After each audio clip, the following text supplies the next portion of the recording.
Mesdames et messieurs, bonsoir. Merci de votre fidélité. À présent, les titres de ce tour d'horizon de l'actualité nationale. À Conakry, 5 jours de réflexion intense autour des équilibres budgétaires. 19 pays réunis pour décrypter les enjeux macro-budgétaires et financiers. Une concertation stratégique face aux pressions économiques croissantes et regards croisés sur les défis et perspectives des finances publiques africaines.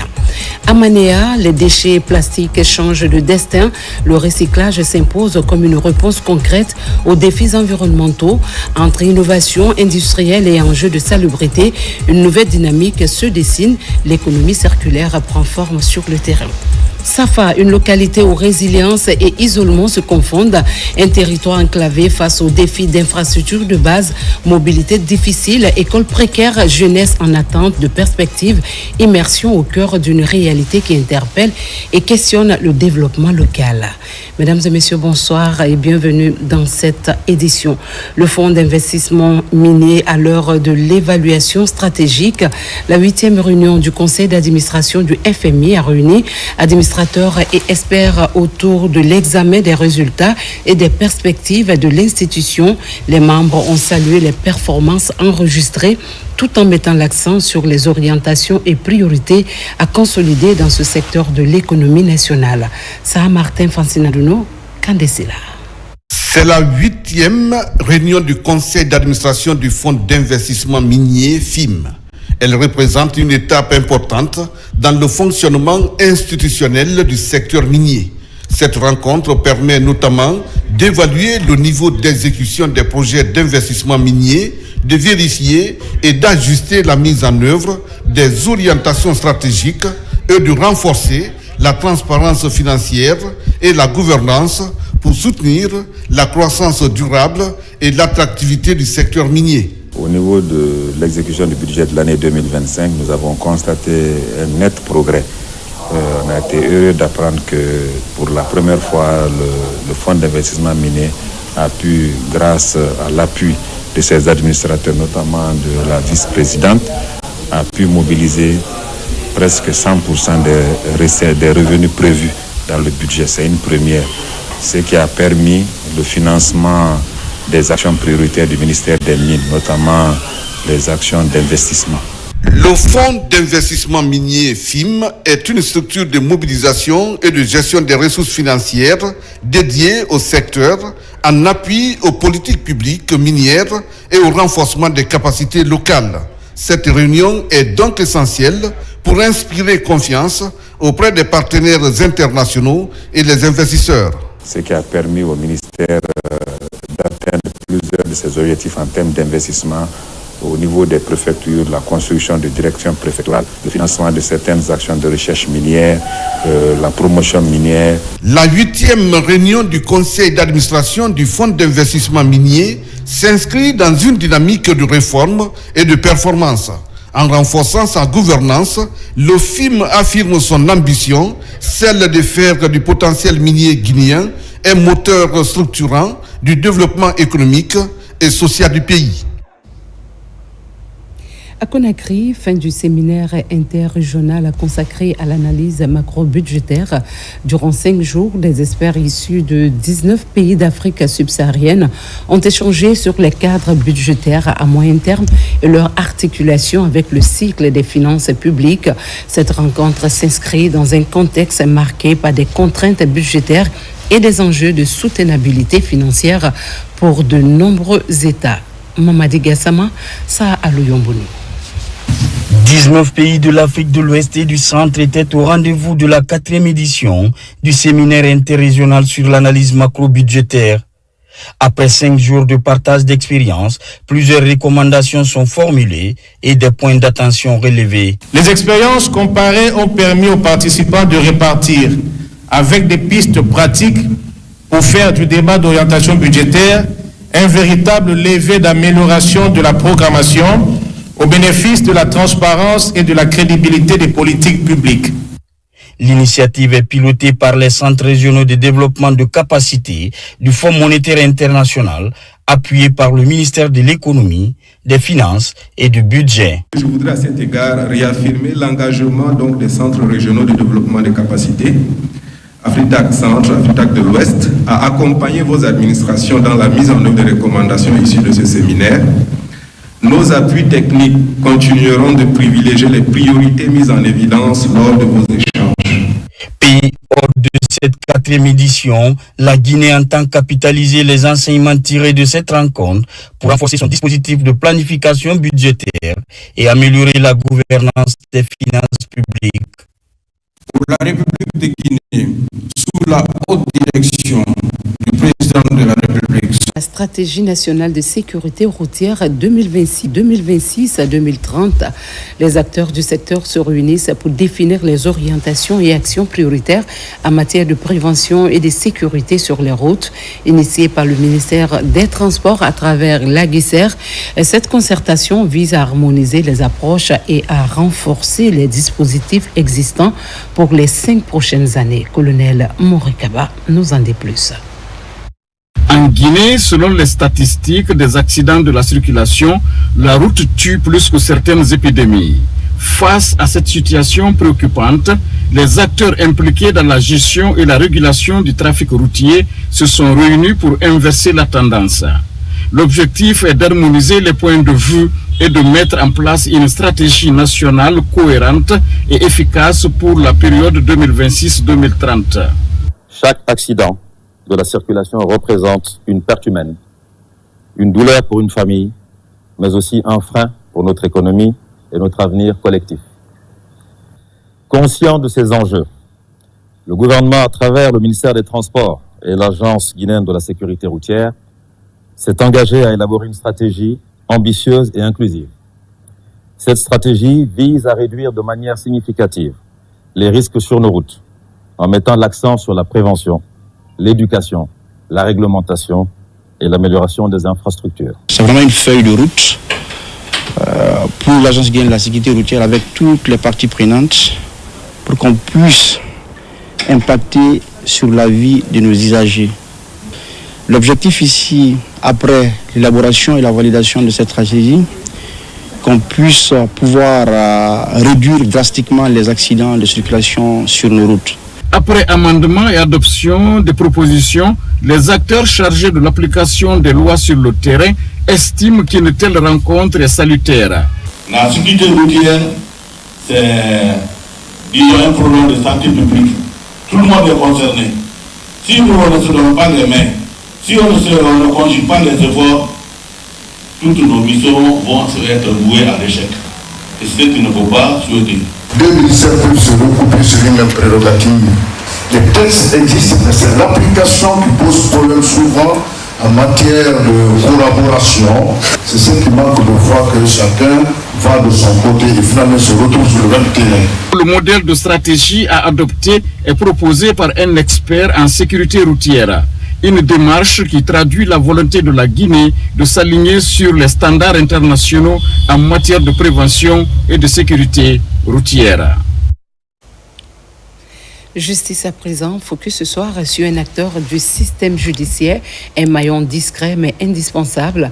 Ce soir, notre rédaction vous propose un éclairage sur la profession de greffier, acteur central de la chaîne judiciaire et collaborateur direct du magistrat. De la tenue des audiences à l'authentification des actes, ce professionnel joue un rôle déterminant dans la régularité et la sécurité des procédures.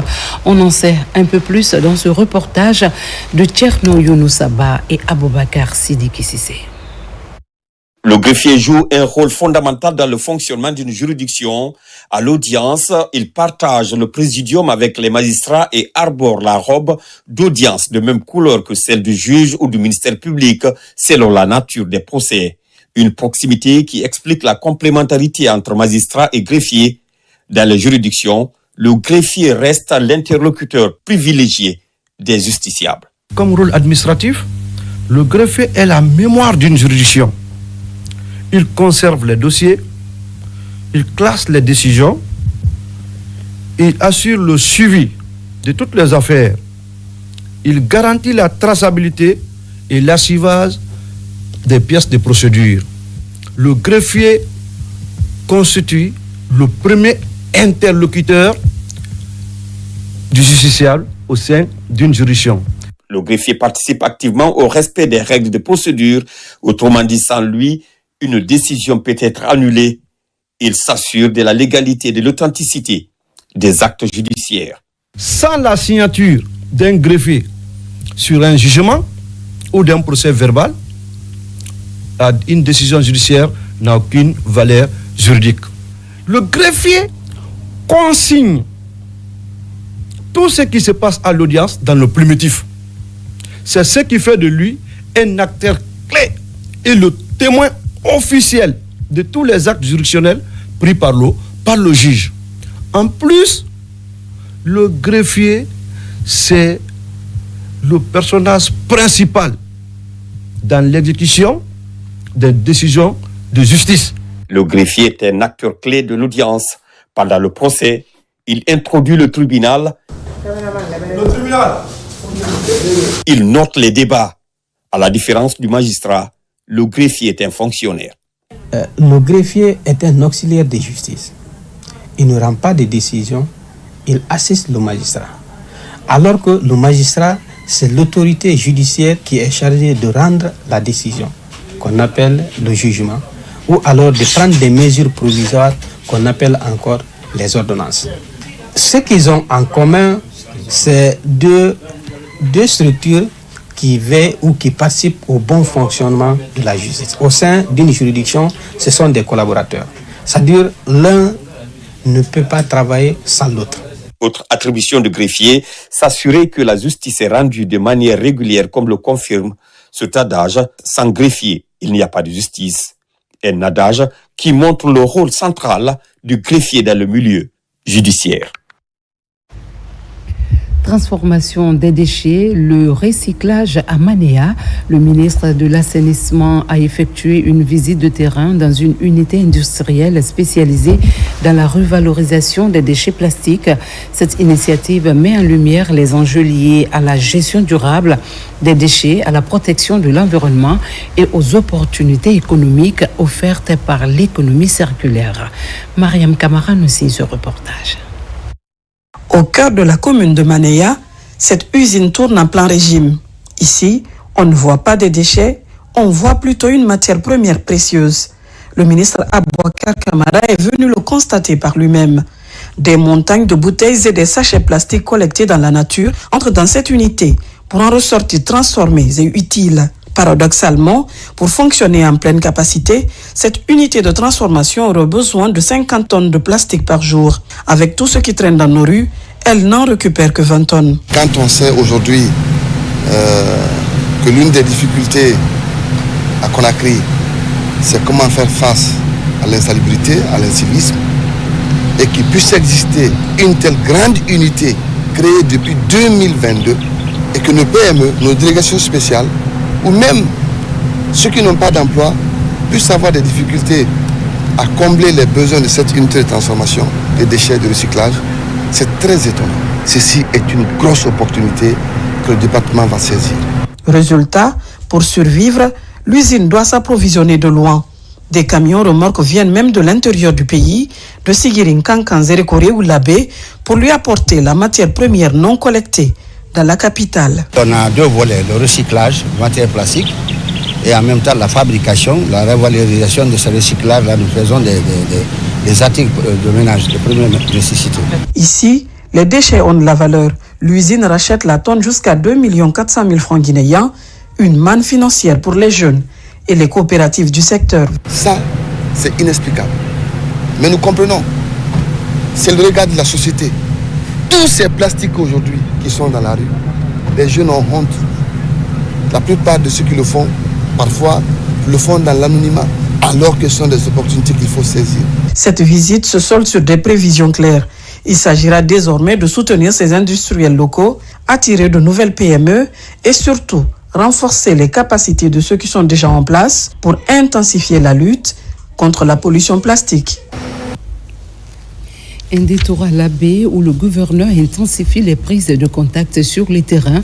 Une tournée conduite dans plusieurs préfectures, dont l'Eluma, Tougué, Koubia et Mali, à la rencontre des populations et des autorités locales. Entre échanges citoyens et visites d'infrastructures sociales, cette mission s'inscrit dans une dynamique d'écoute et de suivi des réalités locales. RTG Labé, Sarafdine Diallo, Nabila Moussa Kamara.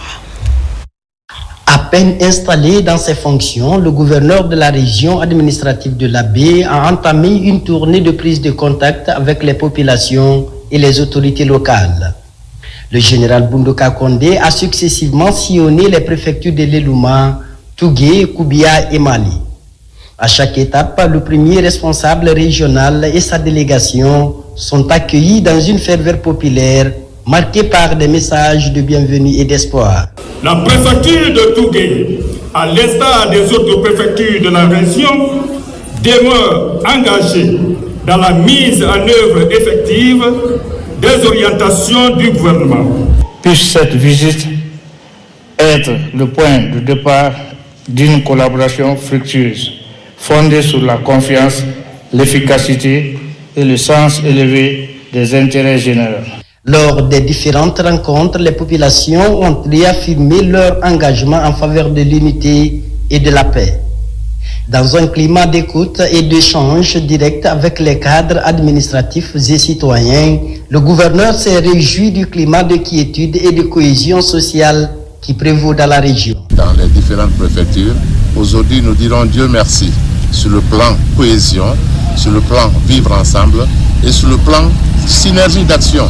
Nous avons constaté pendant les 2 élections que nous venons de faire, il fallait venir auprès de la population, non seulement me présenter à eux, nouvellement affectés, mais aussi les féliciter et les remercier. À noter que le général Boundoka Kondé a aussi rencontré les services de défense et de sécurité avant de visiter plusieurs infrastructures communautaires à la base.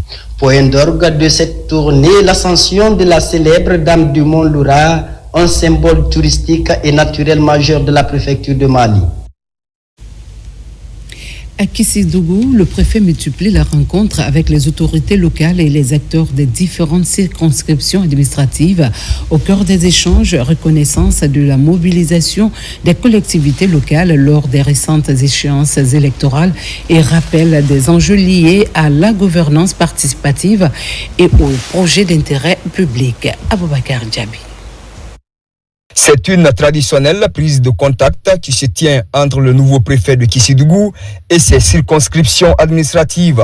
Dans ces zones de la cité de Kissi-Faramaya, notamment Al-Badaria et Sangardo, les administrateurs préfectoraux sont mobilisés pour porter le message du chef de l'État, Mamadi Doumbouya.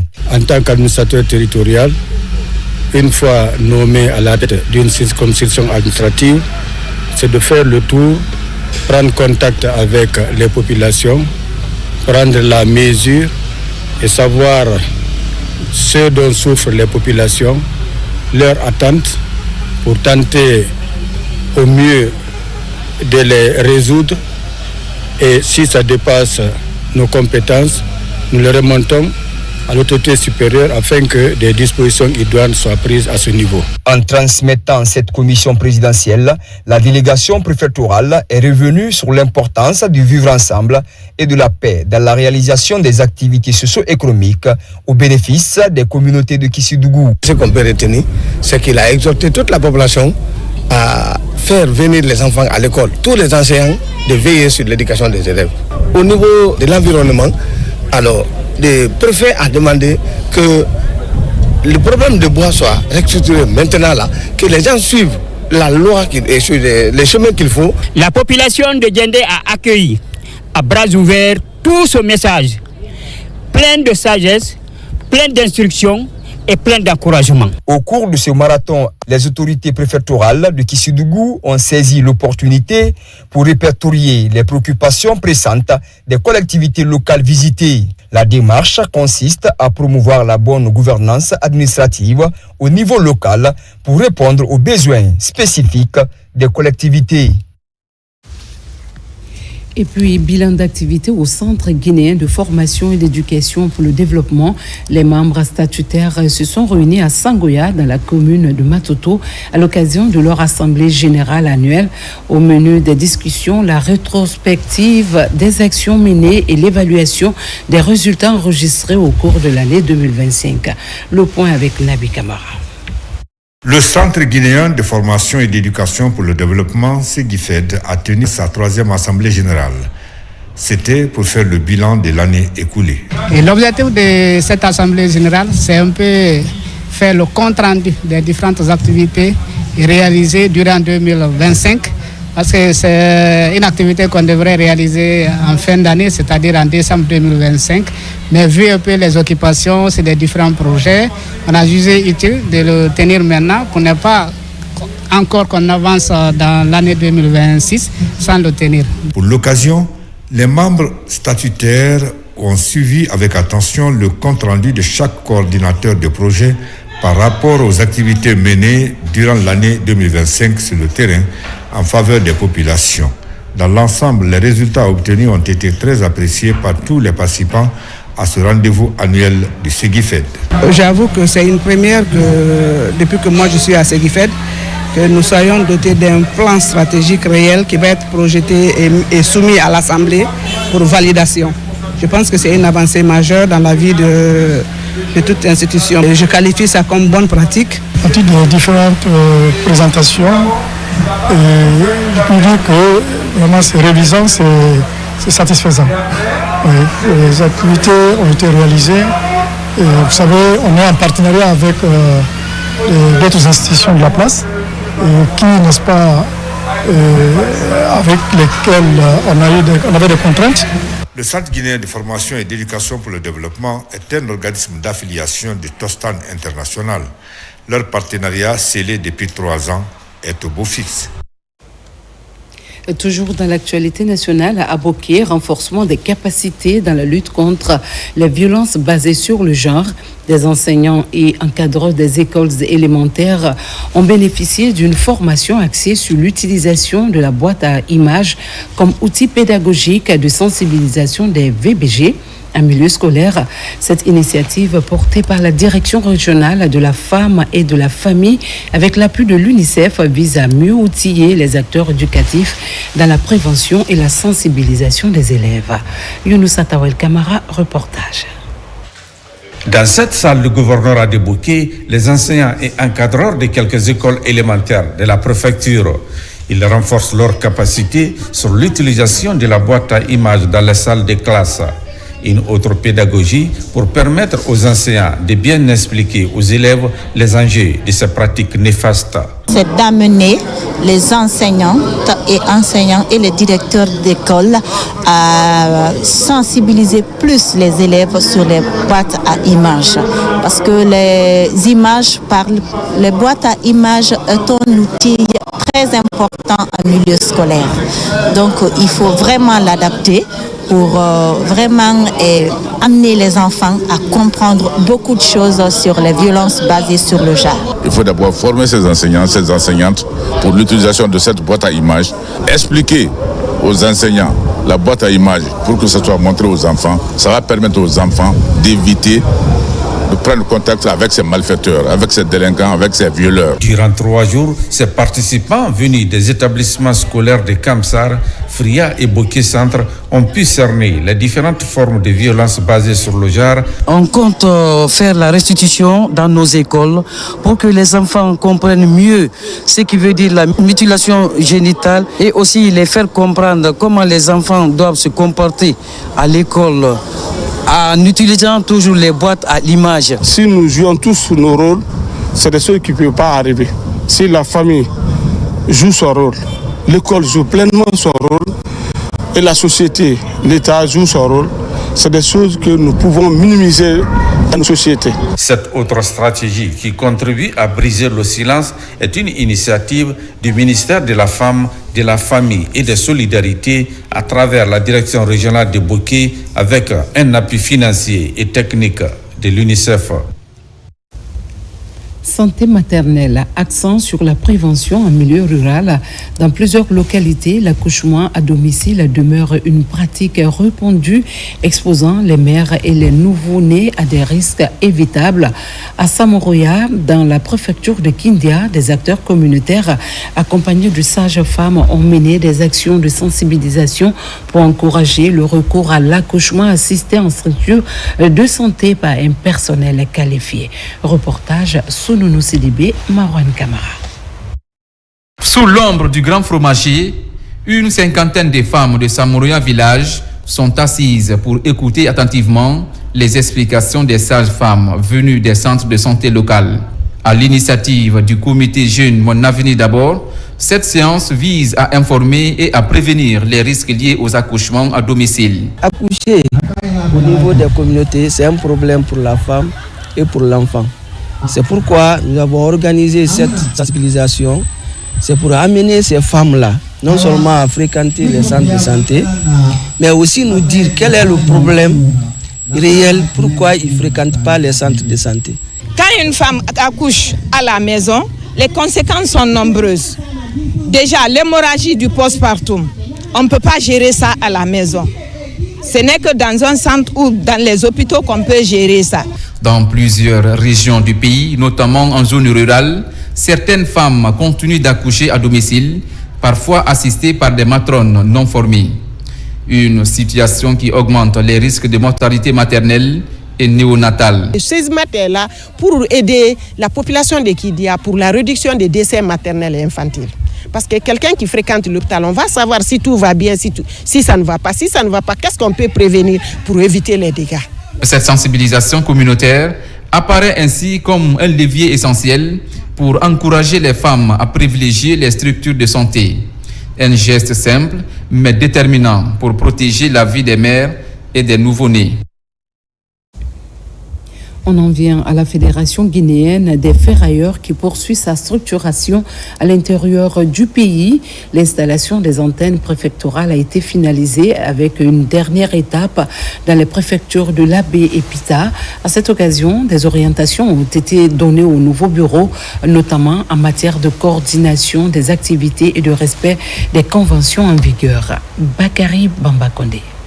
C'est la dernière étape de la mise en place des antennes préfectorales de la Fédération guinéenne des ferrailleurs à l'intérieur du pays. Cette fois, ce sont les préfectures de Labé et Pita qui ont accueilli les membres de la dite fédération. Il s'agit de renforcer l'organisation du secteur et à promouvoir des pratiques durables dans la gestion des métaux usés. L'un des objectifs phares de la Fédération guinéenne des ferrailleurs, unifier tous les acteurs de la filière en vue de les transformer en un outil de développement. Aujourd'hui, le secteur des ferrailles est un secteur très névralgique qui joue un rôle très important dans la croissance de l'économie nationale. L'information des acteurs locaux sur les enjeux environnementaux et économiques liés à la gestion des déchets métalliques, l'importance de la collecte et du recyclage des métaux, ainsi que des conseils pratiques pour améliorer leurs activités, ont concentré l'essentiel de l'installation de ces nouveaux bureaux préfectoraux de Labé et Pita. On attendait ça depuis fort longtemps. On ne fait que remercier le bon Dieu.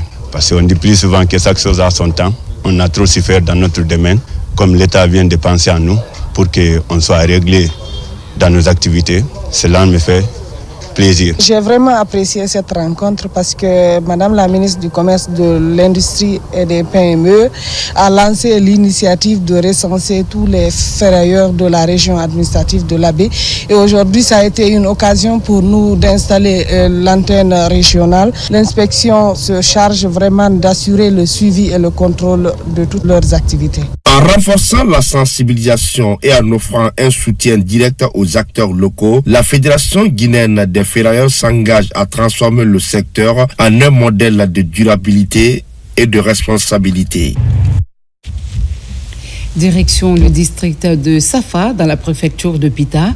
Dans cette localité enclavée de la sous-préfecture de Ninguélandé, les populations font face à d'importants défis liés à l'accès aux infrastructures sociales de base, entre difficultés de mobilité, conditions d'apprentissage précaires et manque d'espace dédié à la jeunesse. Le développement local reste encore un enjeu majeur.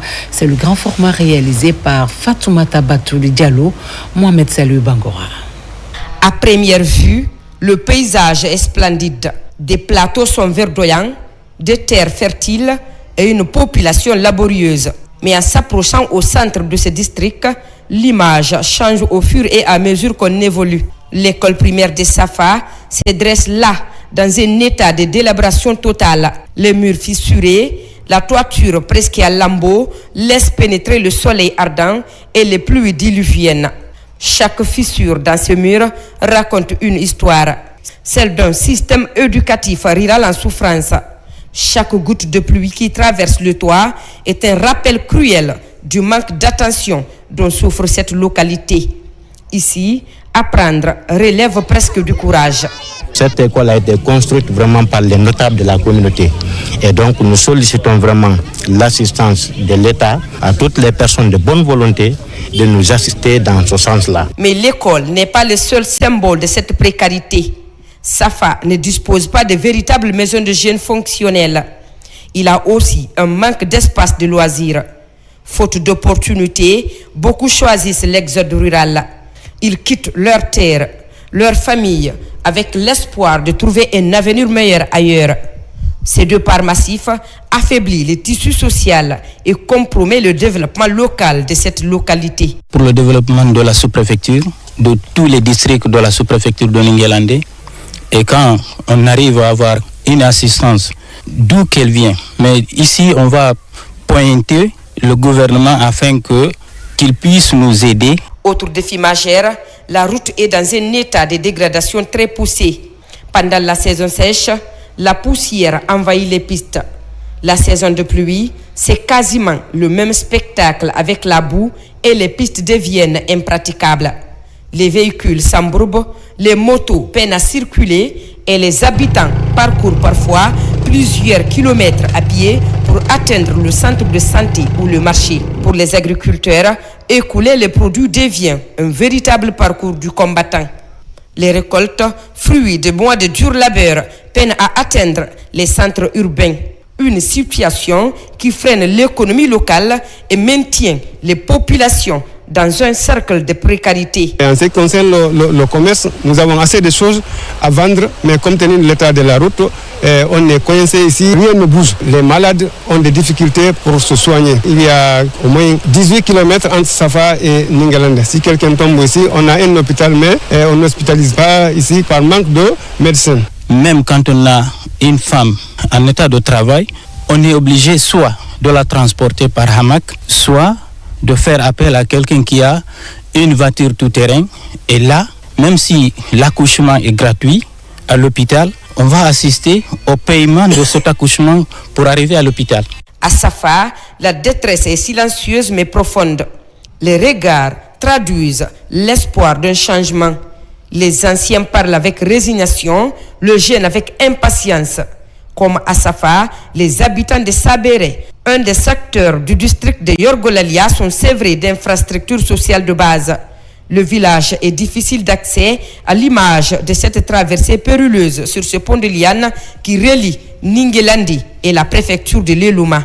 Les cadavres, les bagages, on transporte par là. Donc vous voyez, donc vous-même. Et quand on cultive aussi le riz ou bien le fenio, on traverse ici et notre population vit dans ce calvaire. Ça fait des années. Donc maintenant, c'est la raison pour laquelle nous prions à l'État, aux bonnes volontés, les bailleurs de fonds, vraiment nos ressortissants, de faire face à cette calvaire qu'on a ici. Ce pont de liane n'est pas un cas isolé.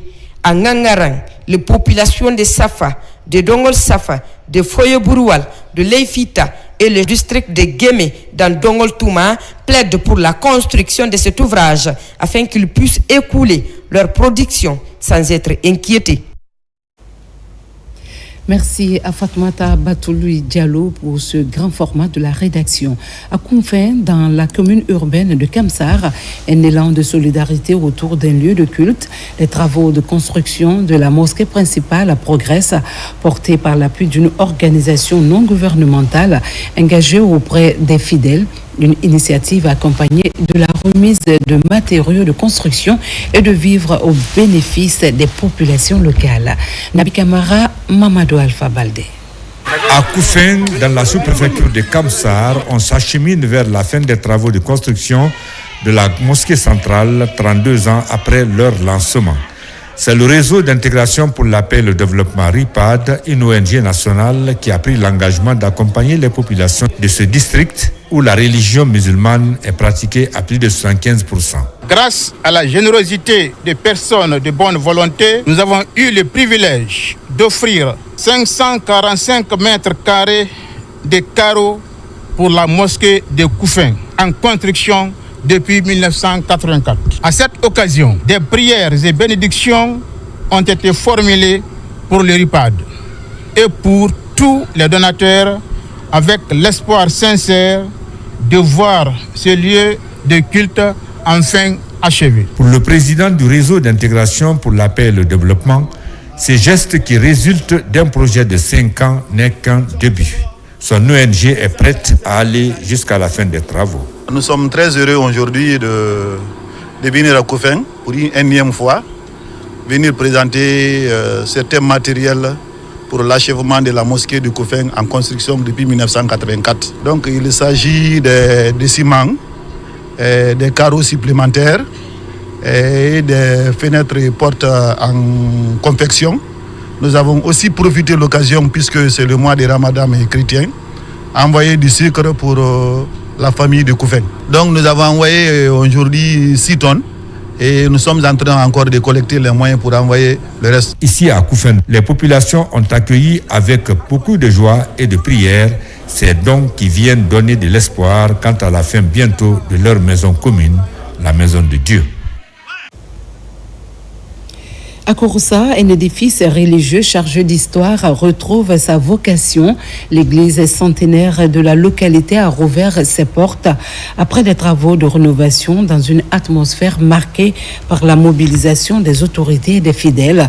L'événement, soutenu par l'entreprise KGM, a servi de cadre à ses appels en faveur de la paix et du vivre ensemble. Djamokaba.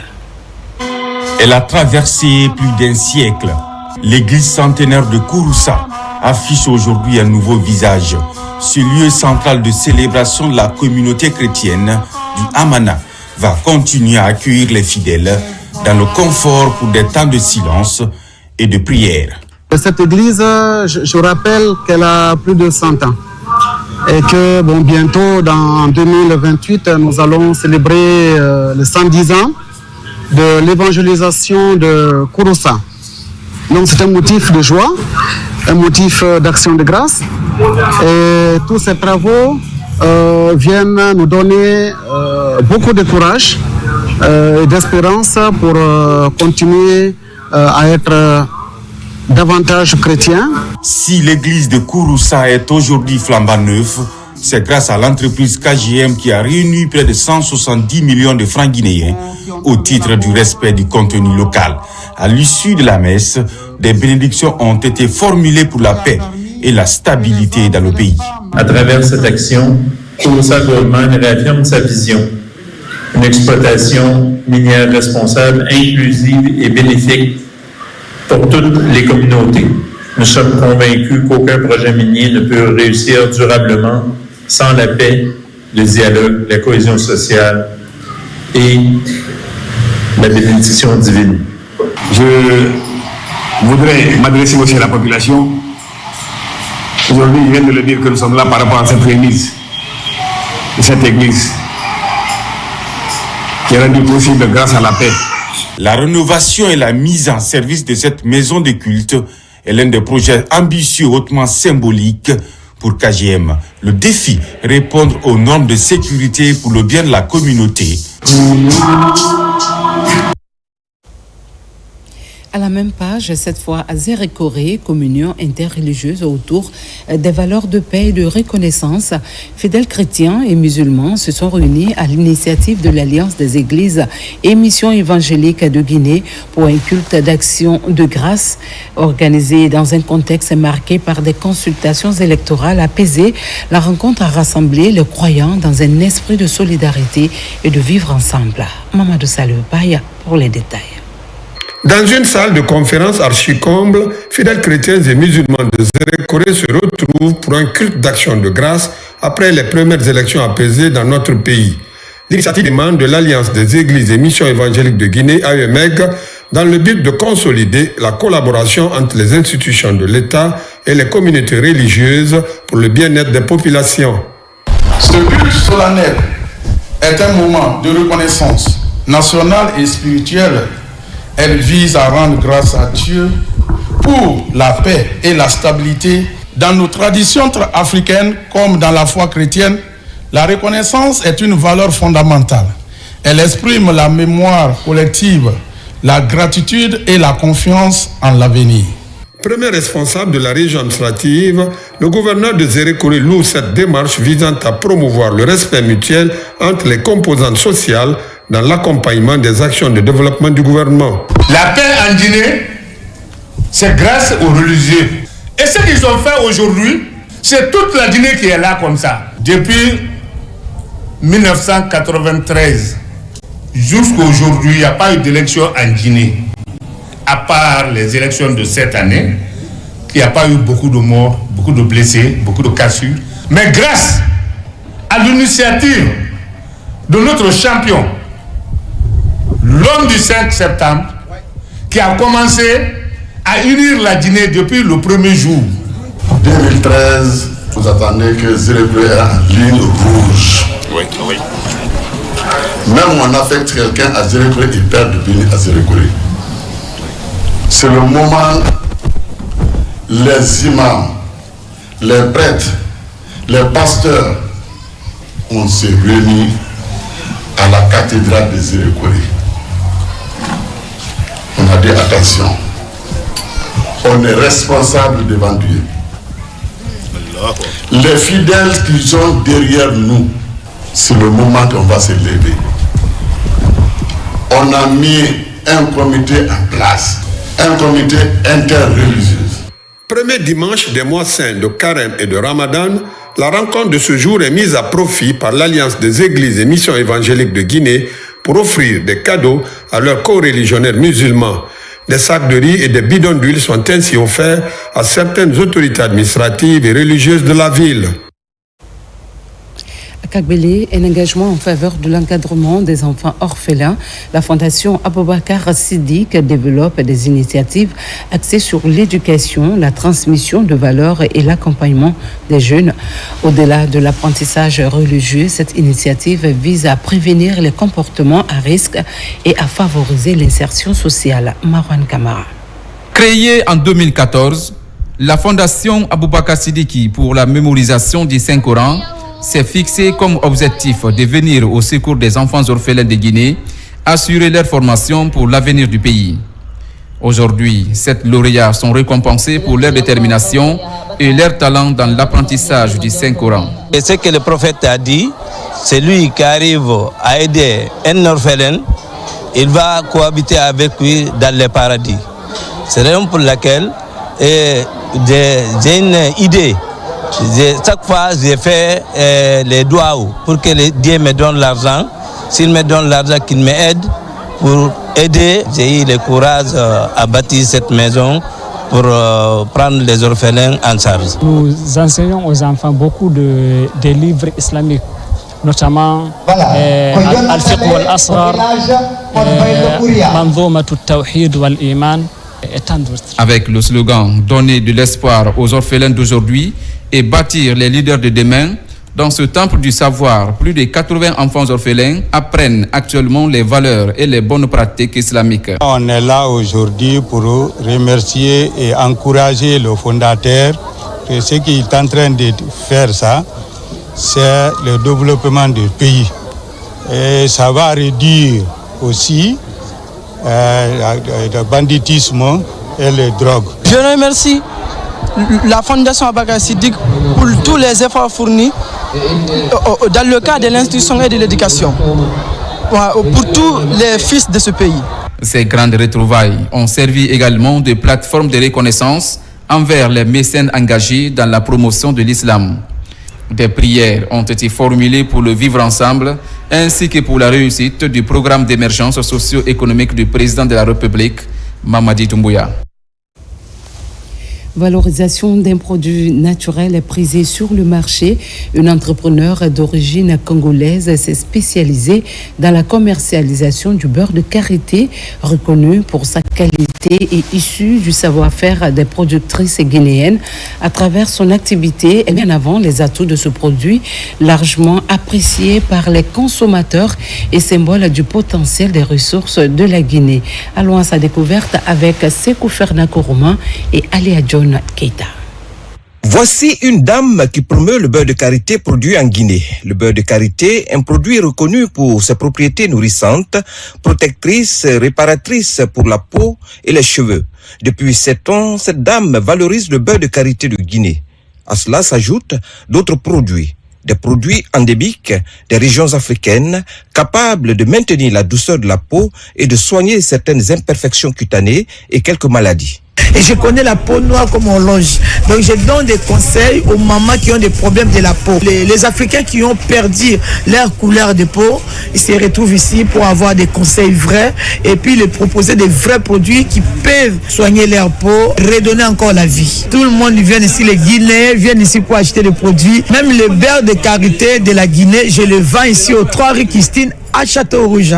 Fort de son expérience dans la vente des produits cosmétiques locaux, l'esthéticienne reçoit une clientèle diversifiée, des femmes et des hommes issus de nombreuses régions africaines. Chacun vient prendre conseil auprès d'elle, notamment les femmes victimes de dépigmentation. Avec son réseau de fournisseurs étalés dans la plupart des pays du continent, sa boutique ne désemplit presque jamais. Ici, chez Maman Nicole Malunga, on trouve tous les produits de beauté de très bonne qualité. Si vous voulez en trouver, il faut venir ici. Même si vous avez besoin de conseils en termes de la peau, des beautés et tout ça, elle est mieux placée pour vous conseiller. Dans le contexte africain, une grande partie de l'économie informelle est détenue par les femmes. En achetant le beurre de karité des Guinéennes organisées en coopérative, l'esthéticienne contribue à sa manière à rentabiliser leurs activités génératrices de revenus. Une activité qui suscite de l'espoir pour la labellisation du beurre de karité. Quand on sait que l'ananas baron et le lépi de Guinée sont identifiés par l'Organisation africaine de la propriété intellectuelle. Dernier virage de cette édition, le reggae à l'honneur dans la capitale. À Nongon, dans la commune de Lambaye, la première édition de la Nuit du Reggae a rassemblé passionnés et acteurs du mouvement Rasta, une initiative portée par le mouvement Rasta de Guinée, marquant le lancement officiel de ces activités et la valorisation de cette expression musicale. Mikini Moussa Kamara, son Assagno, reportage.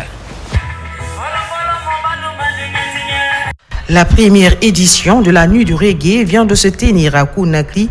Elle a été organisée par les membres du mouvement Rasta de Guinée, une plateforme composée des précurseurs du reggae guinéen qui veulent renforcer les liens d'amitié et de fraternité avec la nouvelle génération pour contribuer à l'édification de la Guinée nouvelle. Le reggae, c'est notre âme. Le reggae, c'est le sang qui coule dans nos veines. Le reggae, c'est notre vie, parce que c'est dans cette musique que nous pouvons défendre notre peuple et défendre la nation. Yes, c'est une opportunité que vous m'avez donnée à mon temps. Ça m'a mis à l'aise. C'est mieux que de laisser jusqu'à ce que la masse va mourir. On va dire qu'il était ça, on pouvait le faire ça là ou ça ou ça. C'est maintenant là, vous m'avez donné. Et comme je viens de vous le dire, on doit aller ensemble. Le reggae est bien plus qu'un genre musical, c'est une source de bien-être qui est la nourriture spirituelle. Le reggae prône la paix, la solidarité, la justice sociale, l'amour, renforçant ainsi l'estime de soi et l'unité. C'est ici qu'on s'arrête au compte de cette édition. Merci de nous avoir suivis. Continuons d'avancer ensemble pour la Guinée, notre paradis, terre de richesse et d'innovation. Excellent suite de programme. Reposante nuit à toutes et à tous.